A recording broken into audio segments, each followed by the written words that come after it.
공수처가 오늘 오후 5시 40분쯤 서울 서부지법에 윤석열 대통령에 대한 구속영장을 청구했습니다. 네, 현직 대통령에게 구속영장이 청구된 건 헌정사상 처음입니다. 공수처에 나가 있는 현장의 기자를 연결해보죠.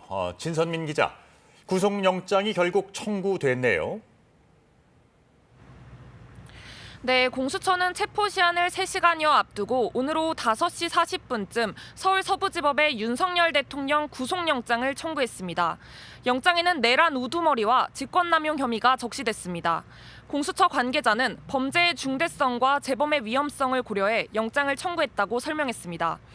윤 대통령 측이 주장한 서울중앙지법이 아닌 서울 서부지법을 택한 이유에 대해선 공수처법상 관할 규정과 통상 체포영장을 발부받은 법원에 구속영장을 청구해온 관례를 고려했다고 밝혔습니다. 여기에 어제 서울중앙지법에서 체포 적부심까지 기각되면서 수사권이나 관할 논란은 해소됐다는 게 공수처의 판단입니다.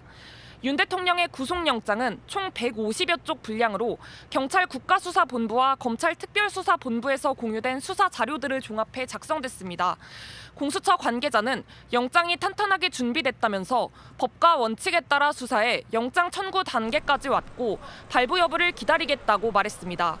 이르면 내일 서부지법에서 영장심사가 열리고 모레 안에는 결과가 나올 것으로 예상됩니다. 다만 윤 대통령이 직접 영장심사에 참석할지 여부는 아직 알려지지 않았습니다. 과거 구속영장이 청구됐던 박근혜 전 대통령은 직접 심사에 참석했고 이명박 전 대통령은 신문을 포기해 서류 심사만 받았습니다. 네, 구속영장 심사가 열리게 되면 공수처와 윤 대통령 측은 각각 어떤 주장을 펼치게 될까요? 네, 우선 구속영장 발부를 위해서는 체포영장보다 더 높은 수준의 혐의 입증이 필요합니다.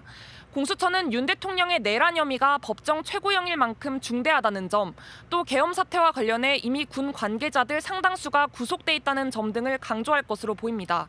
이미 공수처는 검찰로부터 박안수 육군 참모총장, 곽종근 특수전사령관 등 군 관계자 5명의 진술 조서도 확보한 상황인데요. 군 수뇌부들이 진술을 통해 윤 대통령의 지시를 받았다고 밝힌 만큼 이 부분을 영장심사에서 적극 소명할 것으로 보입니다. 또 윤 대통령이 여러 차례 조사를 거부하고 체포에도 불응한 데다 대통령의 지위로 증거인멸을 시킬 가능성이 높다는 점도 주장할 것으로 예상됩니다. 반면 윤 대통령 측은 공수처 조사에서도 밝혔듯 계엄은 헌법상 대통령의 고유 권한이라는 점, 특권 문란 목적이 아니었다는 점을 피력할 것으로 예상됩니다.